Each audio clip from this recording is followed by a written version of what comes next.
China's ways to progress.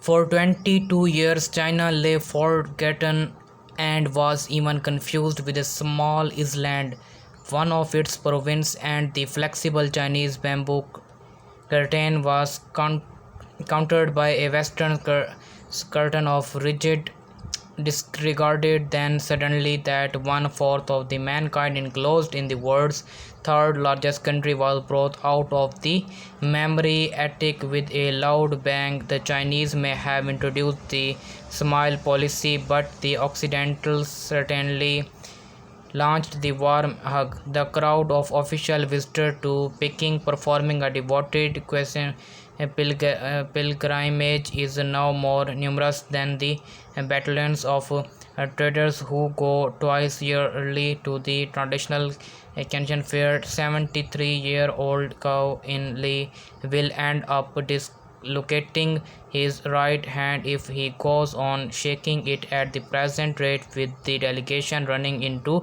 hundreds of the people at a time, his eyes blinded by the constant flashing of the official souvenir photographers. The queue of the countries on the waiting list to recognize the People's Republic of the China is growing longer, with the mounting awareness of the absurdity of the past oblivion or a political guilt complex for having kept China out of the UNA for a long time.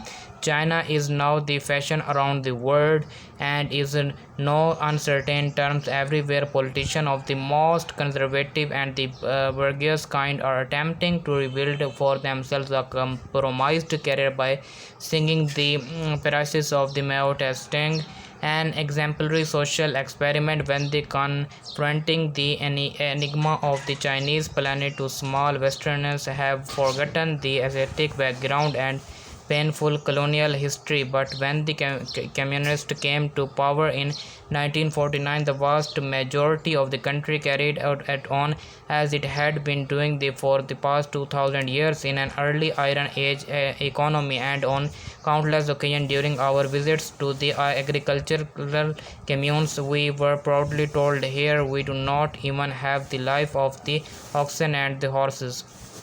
Compared to China in 1949, Russia in 1917 did not have the crime inheritance of a century of a shattering multi-colonial experience. Russia never suffered China's fate of such a sharp and pervasive Western impact that it was forced together with many other Asiatic civilizations into a kind of the international schizophrenia, not just in terms of split economy, but above all in terms of a split culture and the split personality. In China, the individual has been rescued from the aftermath of this unfortunate heritage by the new found companionship, common purpose, and the discipline of the mass organization. Just as the Vietnamese have withstood American technology, so the aesthetic militant Chinese have gone straight to the roots of the problem that have plagued Asian countries for the thousands of years: the lack of food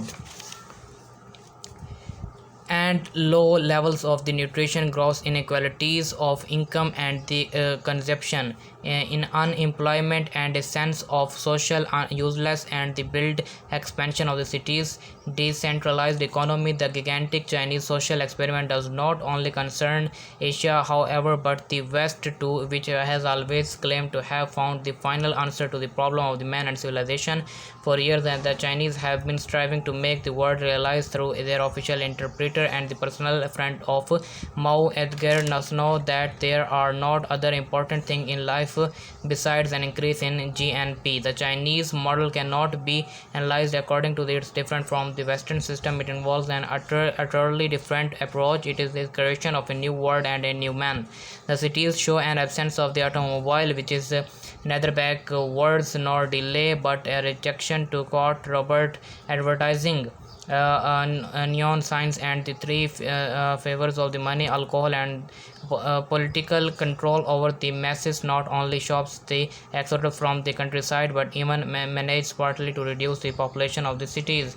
In the year 2000, China will still a powerful agriculture and the pleasant country, for its modernization will have occurred without a flight from the fields, which is the price paid by the West in China to the average size of the farming concerns is growing through the system of the communes with the submission into the production bridge and the teams, but the greater part of the present masses stay put and carry on their traditional intensive labor. Agricultural mechanization is being introduced with considerable caution so as to avoid upsetting the balance, but the essential point of the matter is that the agricultural laborer, through possibly deprived of the farming machinery, must not and does not want to be urbanized, but the but is instead kept on the spot and incorporated in local small industrial. He does not flee to the cities because the industrial road passes through a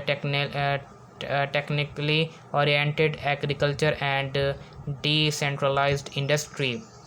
Economic decentralization, which is perhaps the most important step in Chinese domestic policy since the great political cultural revolution, has freed China from a traditional cumbersome bureaucracy and developed local interpretation to the great possible degree of the independence. The 26 Chinese provinces, which are as much as even 4,400 kilometers apart, could for that matter subsist on their own in the avest of the war, while anybody invading the country would be literally drowned in a sea of the people. So the next is the brings us to the human of this Chinese experiment in creation of the new world. It is simply a matter of providing that Thomas Hobbes was wrong when he wrote in his Latina that man's condition is a condition of war with everyone against everyone. What is taking place today in the world's most population country is therefore that the education and the re-education of the man. The heart of the matter is the need to root out selfishness and the bring into the existence selfishness, dedicated and man whose happiness consists of serving their fellow man in the fullest sense of the human.